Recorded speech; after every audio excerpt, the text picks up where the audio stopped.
Hello friends, welcome back to my YouTube channel Hindi English note. आज का जो हमारा टॉपिक है बीएससी सेकेंड ईयर एग्जामिनेशन 2017 का है। ठीक है, ये केमिस्ट्री का थर्ड पेपर है। आपको बाकी के केमिस्ट्री के सेकेंड ईयर जितने भी क्वेश्चन पेपर चाहिए होंगे मेरे चैनल में ज़रूर मिल जाएगा, आपको ज़रूर चेकआउट कर लीजिएगा। चलिए फ्रेंड्स, आज का टॉपिक स्टार्ट करते हैं। हमारा फर्स्ट क्वेश्चन है, जूल थॉमसन प्रसार का व्याख्या करना है। ठीक है, ये जो जूल थॉमसन प्रसार की व्याख्या आपको इम्पॉर्टेंट है करना। ठीक है, ये बहुत इंपॉर्टेंट है।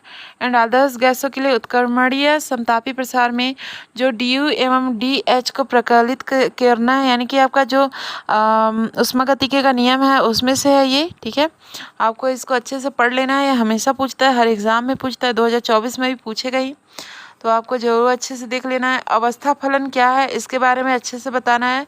अवस्था फलन बहुत ही इम्पॉर्टेंट है, बहुत ही छोटा सा है। What is state function. ठीक है, हेस के ऊष्मा संकलन के नियम को समझाना है। छुटकू सा एक नियम है, उसको अच्छे से बताना है। ठीक है, याद कर लीजिएगा। नेक्स्ट है आपका गहन और विस्तीर्ण गुण को समझाना है। ठीक है, एंथैल्पी क्या है तो आपको पता होना चाहिए एंथैल्पी क्या है। इसका अच्छा सा छोटा सा इंट्रो दे दीजिएगा। वैसे भी 3-3 नंबर का है, ज़्यादा बड़ा नहीं लिखना है।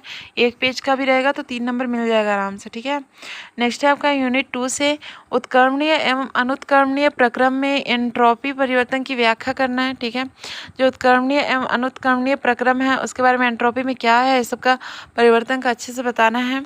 नेक्स्ट है आपका निम्न में संक्षिप्त टिप्पणी लिखना है। कार्नो चक्र, एंट्रोपी एवं उसकी सार्थकता। ठीक है, कार्नो चक्र थोड़ा सा लेंदी टॉपिक है, आपको याद करने में थोड़ा सा दिक्कत तो नहीं होगा, पर हो जाएगा आपसे। ठीक है, तो ज़्यादा परेशान नहीं होइएगा। मेरे चैनल में जरूर चेक कर लीजिएगा, सारे नोट है जो बीएससी सेकेंड ईयर है उसका। ठीक है, और क्वेश्चन पेपर भी सारे प्रोवाइड हैं, तो आपको BSc second year, first year और फाइनल ईयर का आराम से मिल जाएगा, जिस सब्जेक्ट का आप चाहिए रहेगा।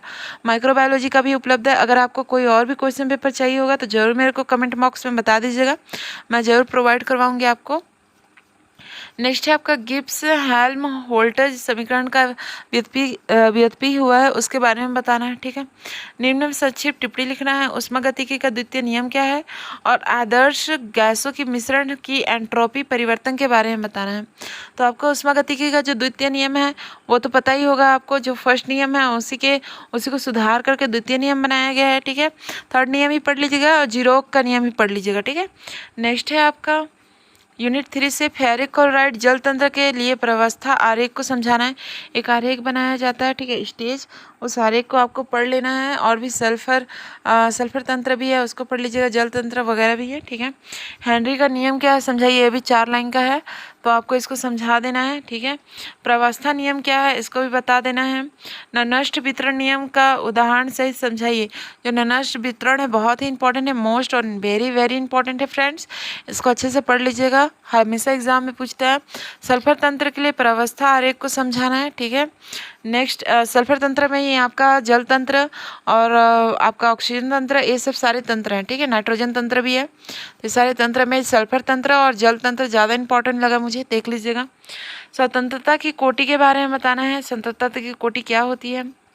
4 यूनिट्स है, विशिष्ट चालकता एवं तुल्यांकी चालकता को समझाना है। ठीक है, नेक्स्ट है आपका प्रबल विद्युत अपघट्य के लिए डिबॉय हुकल आन सागर समीकरण को समझाना है।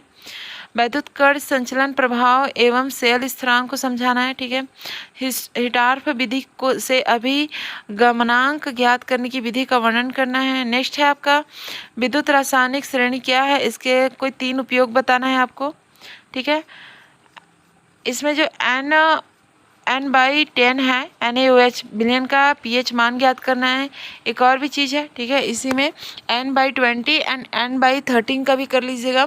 नेक्स्ट है आपका संचारण क्या है, इसके बारे में बताना है। ठीक है, कैलोमेल इलेक्ट्रोड की कार्यविधि को समझाना है, एक प्रकार का यंत्र है, इसके बारे में बताना है।